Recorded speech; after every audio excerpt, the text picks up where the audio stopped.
السلام عليكم ورحمة الله، مرحبا بكم من جديد في شهوة مع لبنى. اليوم نقدم لكم هذا البريوش اللي كيجي ما شاء الله رائع، لا في الشكل ديالو ولا في المذاق. كيجي خفيف هائل بعجينة وحده. نحضر معكم جوج انواع. هذا هو الشكل الاول كما كتشوفوا معايا، والشكل الثاني اللي هو حضرته بالكريم باتيسير والتفاح. كيجي ما شاء الله الروعة، كينافس اللي كيتباعوه في المخابز الكبرى. نبداو الطريقه في ان نحط ملعقه كبيره ديال الخميره و100 غرام ديال السكر، جوج كؤوس مملوئين من الحليب الدافئ ما يعادل 400 ملل. نخلط مزيان حتى تذوب ديك الخميره.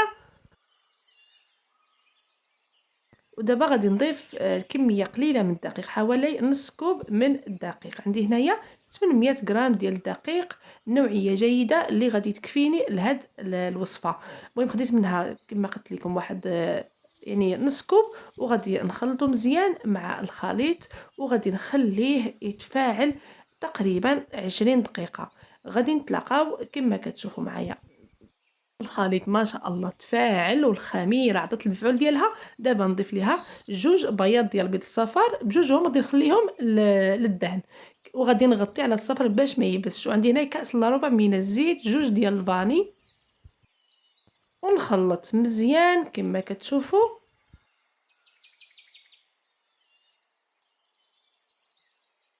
ودابا غادي نضيف الكميه ديال الدقيق كما قلت لكم، 800 غرام من الدقيق الخاص بالحلويات، وكيكون مغربل من قبل، ضروري مع الرشه ديال الملحه. ونبدا نعجن.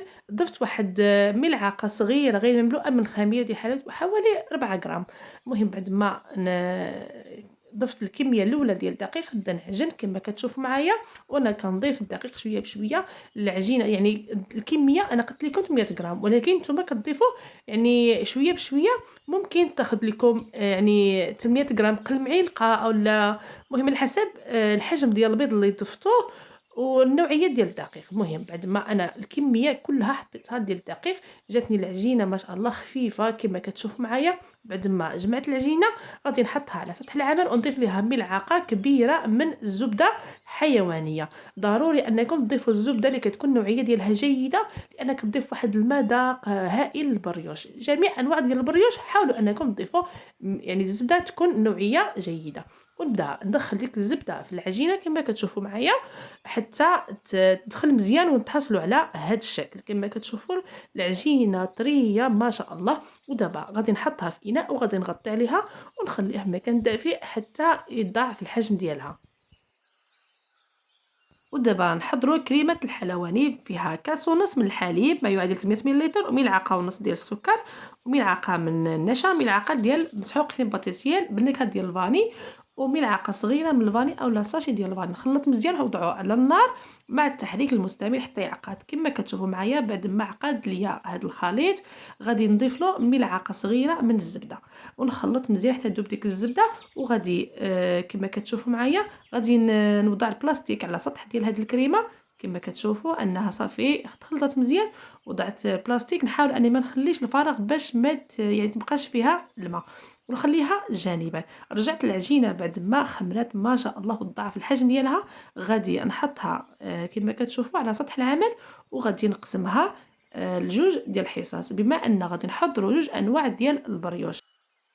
وبعد ما شكلته بهذا الشكل غادي نقطعو كما قلت لكم على جوج حصص.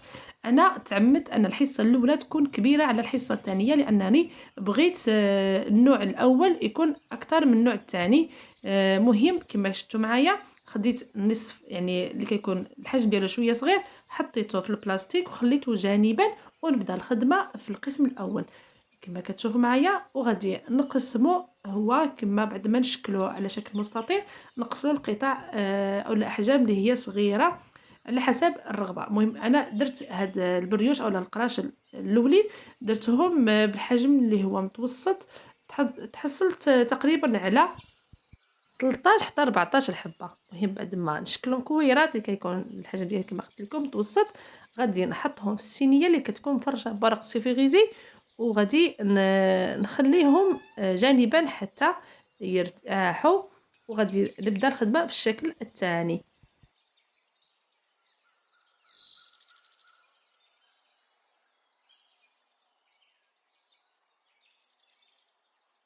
بعد ما كملت الاشكال ديالهم حطيتهم في الصينيه. دابا كنضغط عليهم شويه من الفوق وغادي كما قلت لكم نخليهم جانبا ضعف الحجم ديالهم، وغادي نبدا تشكيل الشكل الثاني حتى هو غادي نقسمه. ممكن انكم تقسموه على حصص كتر ملي قسمت انا باش يجي لكم البريوش الثاني الحجم ديالو شويه صغير. انا قسمته كما غتشوفوا معايا وجاوني شويه كبارين في الحجم. المهم على حسب الرغبه ديالكم. الا بغيتوهم شويه صغار كتقسموهم على تقريبا 13 الحبه. انا هنايا قسمتهم على غير 11. ديروا 13 باش يجي لكم الحبات يعني الحجم ديالهم متوسطين. المهم بعد ما كنشكلهم على شكل بيضاوي بهذه الطريقه غادي نحطهم مباشره في الصينيه اللي كتكون مفرشه كما كتشوفوا معايا. كنحاول دائما نضغط من الوسط باش نشكل على شكل حفره ندير فيه لا كريم باتيسير والتفاح. المهم كما كتشوفوا معايا كنحاول انني نعطي ليه هذاك الشكل البيضاوي وفي نفس الوقت يكون فارغ من الوسط.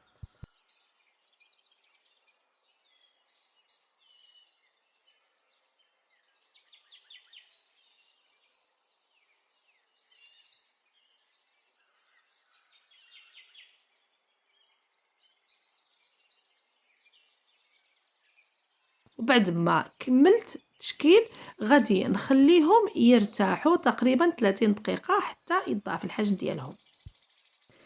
دابا غادي ناخذ داك الصفار اللي كنت احتفظت به من الاول. المهم كما كتشوفوا غنضيف له ملعقه ديال الحليب واحد شويه ديال القهوه سريعه الذوبان وغادي نخلط مزيان وغادي ندهن به البريوش. كما شفتوا معايا البريوش الاول بعد ما ضاعف الحجم ديالو غادي ندهنو بالخليط ديال البيض وغادي نرش عليه اللوز ايفيلي. مهم كندهنهم مزيان بالخليط ديال البيض وبعد ما نرش عليهم داك اللوز ايفيلي غادي ندخلهم الفران اللي كيكون سخون من قبل. في الاول العافيه كتكون عليهم من التحت حتى كيتنفخوا مزيان وكنقص عليهم النار وكنحطهم باش يتحمروا. وبعد ما كملت الشكل الاول ندوزو للشكل الثاني ديال البريوش. انا ناخذ الكريمه اللي حضرنا من قبل حيد عليها بلاستيك وغادي نخدمها بالطراب اليدوي حتى نحصل على الكريمه اللي كتكون خفيفه وطالقه كما غتشوفوا معايا. وغادي نجيب البريوش الثاني نكملوا ليه التحضير. هو الشكل الثاني ديال البريوش بعد ما ضعف الحجم ديالو غادي نحاول نخويه من الوسط البلاصه اللي غادي ندير فيها لا كريم باتيسير والتفاح. المهم غير من الوسط كنخليو الجانبين منفوخين خليوهم يعني كتخليو تقريبا سنتيم من كل جهه.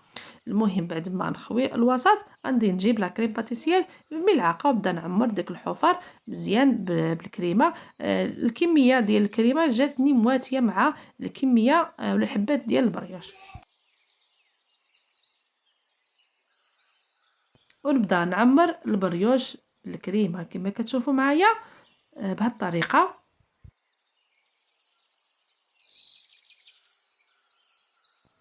بعد ما كملت غادي ندهن الاطراف بالخليط ديال البيض. ممكن انكم تدهنوا ليهم الاطراف قبل ما تحشيوهم بالكريمه.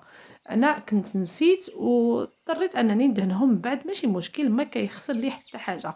المهم كتحاول انكم ما كتوصلوش الخليط ديال البيض للكريمه يعني غير بشويه وكتدهنوا الاطراف. المهم بعد ما ندهنوهم مزيان وغادي نجيب التفاح اللي كيكون مقطع على شكل كما كتشوفوا معايا شرائح. كنحاولوا اننا نختاروا التفاح اللي كيكون متوسط في الحجم وغادي نحطوا على الكريمه بهذه الطريقه حتى نكملوا. غادي ندخلهم الفران يطيبوا بحال اي بريوش دائما حتى كيتحمروا من التحت عاد كنوضوهم يتحمروا من الفوق ياخذوا داك اللون زوين يعني محمر وماشي محروق. المهم نتلاقاو نشوفوا الشكل النهائي ديال البريوش الاول والبريوش الثاني. بعد ما طاب البريوش الاول كما كتشوفوا معايا ما شاء الله جاو محمرين واحد اللون زوين بزاف غير في الفران ديال الغاز تحصلت على نتيجه مرضيه والشكل واللون خطير كما كتشوفوا جاوني ما شاء الله خفاف ريشه. مهم دائما فاش كتحطوا البريوش من الفران كتغطيو عليه بالسيربيته اللي كتكون نقيه وكتخليهم يهداو واحد 5 حتى ل 10 دقائق. مهم كما كتشوفوا هو النوع الثاني ديال البريوش بالكريمه والتفاح. ما شاء الله هذا البريوش غزال بزاف وجا داك الكريمه مع داك التفاح خطير بزاف. يعني العشاق ديال التفاح والعشاق ديال البريوش اللي كيكون محشي هذه هي الوصفه اللي غادي تعجبكم بزاف. مهم غادي نخليهم يبردوا وغادي نتلاقاو نشوفوا الطريقه ديال التزيين. وبالنسبه للتزيين عندي هنايا الكوك والناباج. غادي ندهن الاطراف بالناباج. ممكن انكم الا ما توفرتوش على الناباج تستعينوا بالمربى ديال المشماش. المهم كندهنوا حتى من الوسط باش يعطيو لينا داك اللمعان البريوش ديالنا. وغادي نبدا نرش من الاطراف بهذه الطريقه، ولا كنقص الكوك من يعني بهذه الطريقه، وكان غادي نحطهم. كنكمل التزيين على باقي الحبات اللي عندي، وغنتلاقاو نشوفوا الشكل النهائي ديال هاد جوج الانواع ديال البريوش.